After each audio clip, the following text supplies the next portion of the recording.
You would think that if you were carrying the GDP of a small island nation in the back of your car, you would drive carefully. You would think that if your entire existence depended on remaining visible, you would ensure your brake lights worked, your tires were legal, and your paperwork was immaculate. You would be wrong. In the world of organized crime, there is a paradox. We often imagine the downfall of a criminal empire comes from a rival gang, a high-tech police surveillance operation, or a dramatic shootout. But more often than not, the thread that unravels a multi-million-pound conspiracy is not pulled by a detective genius. It is pulled by a bored traffic cop on a rainy Tuesday who notices a driver looking a bit nervous. This is the story of a man who was trusted with the underworld's fortune. A man who was moving so much dirty cash that he literally could not lift it. And it is the story of how a simple, routine traffic stop in West London did not just result in a ticket, it exposed a £94 million laundering operation and destroyed a criminal dynasty. Welcome to the world of the super couriers. And welcome to the mistake that cost them everything. This is the story of the Fulham Money Mountain.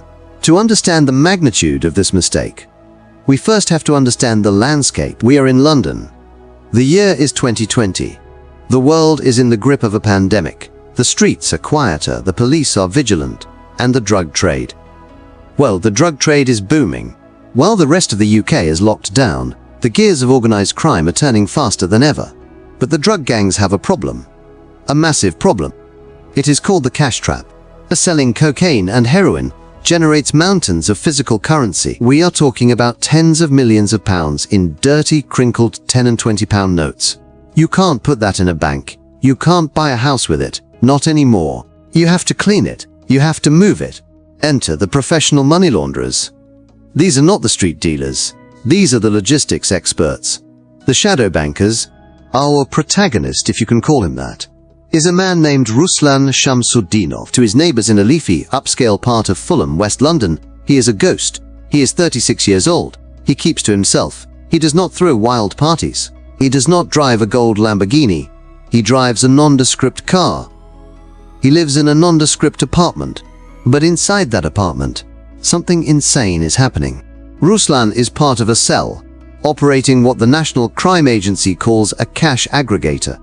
He is the endpoint for gangs across the UK. When a county lines gang in Liverpool or a cocaine syndicate in Manchester makes £1 million, they send couriers down to London to meet men like Ruslan. The handover is military in its precision. They use a system called the token method. Here is how it works. A £5 note is signed by a broker. The serial number is sent via an encrypted app like EncroChat or Signal. The courier shows up, presents the £5 note. If the serial number matches the picture on Ruslan's phone, the deal is done. Bags of cash are swapped. No names. No handshakes. Just business. For months, Ruslan and his partner in crime, seizures, are moving astronomical amounts of money. We are talking about millions of pounds a week. They are the central bank for the British underworld. But the problem with cash, physical paper cash, is that it is heavy. £1 million in £20 notes weighs roughly 50 kilograms. It takes up space. It is cumbersome. And when you are moving that much weight, you get tired. You get sloppy. And you start to make mistakes. It is July 2020. A grey day in Fulham. The streets are relatively empty, which makes any activity stand out more than usual. 2 undercover officers, or perhaps just patrol officers with a keen eye, reports vary on the initial spot, are cruising through the area. They are not looking for a cartel. They are not looking for terrorists. They are just doing the rounds. Then, they see it. A man. Struggling. He is coming out of an upscale apartment block, dragging heavy, reinforced plastic shopping bags. The bags for life you get at the supermarket. But these bags look like they are filled with lead. The man is sweating. He is heaving them into the back of a silver car. He looks stressed. He looks around nervously. He is displaying all the classic tell signs of someone who does not want to be seen. To the average person, it looks like a guy moving house, or maybe transporting heavy tools. To a police officer, it looks like an anomaly. Why is this man struggling so much with grocery bags? Why is the car suspension sinking so low when he puts them in? The man gets in the driver's seat. He pulls away. The police car follows. Now, at this moment, Ruslan has a choice.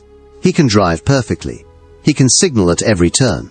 He can stay 5 miles under the speed limit. But fear is a funny thing, it makes you erratic. The officers decide to initiate a stop. Maybe they run the plates and something does not sit right. Maybe they just want to see what was in the bags. They flick the blues on. Whoop, whoop. In the rearview mirror, Ruslan sees the lights. His heart must have hammered against his ribs like a trapped bird. In the back of his car, under a blanket or just stuffed into the trunk, is enough money to buy the entire street he is driving on. He pulls over. The officers approach the window. It is a standard interaction. "YP afternoon, sir." Reason for the stop is, maybe they ask for insurance, maybe they ask for a license. But what they are really doing is smelling the air. They are looking at his eyes. Ruslan is vibrating with tension. "What is in the bag, sir?" It is the question every smuggler dreads. Ruslan probably stammers. Tools, books, gym equipment. There is no lie that explains the sheer density of what is in the trunk. The officers ask him to step out of the vehicle. They open the boot. They unzip one of the heavy shopping bags. They do not see tools. They do not see books. They see bricks. Bricks of cash. Taped up, stacked, neatly organized wads of pounds sterling. It is not just a few thousand, it is a fortune. The officers call for backup immediately. This is way above a traffic stop now. This is a major incident. They arrest Ruslan on the side of the road, in broad daylight, in polite, leafy Fulham. But they have no idea that this car is just the appetizer. The police secure the vehicle, they count the cash in the car. It is a staggering amount. But they know he just came from the apartment nearby. If this is what he was taking away, what is still inside? The team is assembled to raid the flat. Ruslan was seen leaving. They breach the door. What they find inside is described by seasoned detectives as breathtaking. The apartment is not a home. It is a vault. It is a counting house. There are counting machines, industrial grade, sat on the tables. There are ledgers. There are elastic bands everywhere. And there is cash. Cash in the cupboards. Cash under the beds. Cash in suitcases. Cash stacked on the floor. The police start counting. To counting. And counting. By the time they finish, the total seizure from the car and the apartment combined is over £5 million. £5 million. In cash. It is one of the largest single cash seizures in the history of the Metropolitan Police, and it was found because a guy looked like he was struggling with his shopping bags. The investigation that follows Operation Rancer reveals the terrifying scale of the operation. Police analyzed the phone seized from Ruslan and his associates. They find the ledgers. This was not a one-off stash. This was a factory. The records show that in a period of just over 3 months, this specific cell had laundered and moved over £94 million. £94 million. Let that sink in. That is not drug dealer money. That is corporation money. That is cartel-level economics. The police trace the network. They find that Ruslan was working with seizures, Ozins and others. They were the cleaners. The money would come in dirty. They would count it, package it, and then hand it off to other couriers, who would drive it out to Europe, or use sophisticated Hawala banking systems to wire it overseas. The dumb mistake here was not just the driving, it was the hubris. They felt safe. They felt untouchable in their posh London apartment. They got lazy with their operational security. They were moving millions in broad daylight, in shopping bags, in a car that likely was not registered for commercial cash transit, right under the noses of the police. They violated the golden rule of the underworld: only break one law at a time. If you are carrying £5 million, you do not give the police a reason to look at you. You do not struggle with bags in the street. You do not drive a car that sinks under the weight of the loot. The fallout was swift and brutal. Ruslan Shamsutdinov, the man who was stopped, had no defense. The evidence was quite literally stacked to the ceiling. He pleaded guilty to conspiracy to conceal, disguise, convert, transfer or remove criminal property. His accomplice, Sergei Ozins, was also taken down. In court, the judge was presented with the pictures, the endless stacks of cash, the token notes, the industrial counting machines. Ruslan was sentenced to 3 years and 9 months in prison. A surprisingly light sentence, some might say, for a man moving nearly £100 million.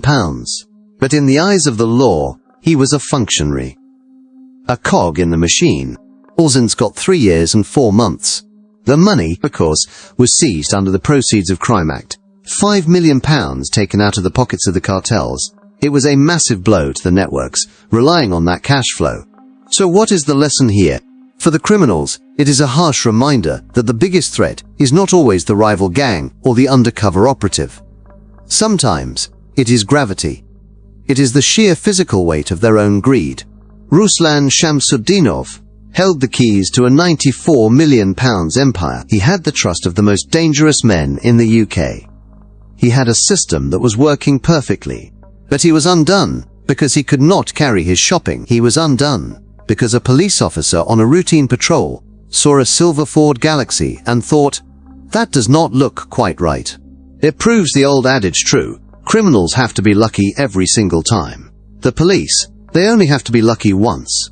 And on that grey afternoon in Fulham, looking at a man sweating over a heavy bag, the police got very, very lucky. And the gang, they paid the insurance in full.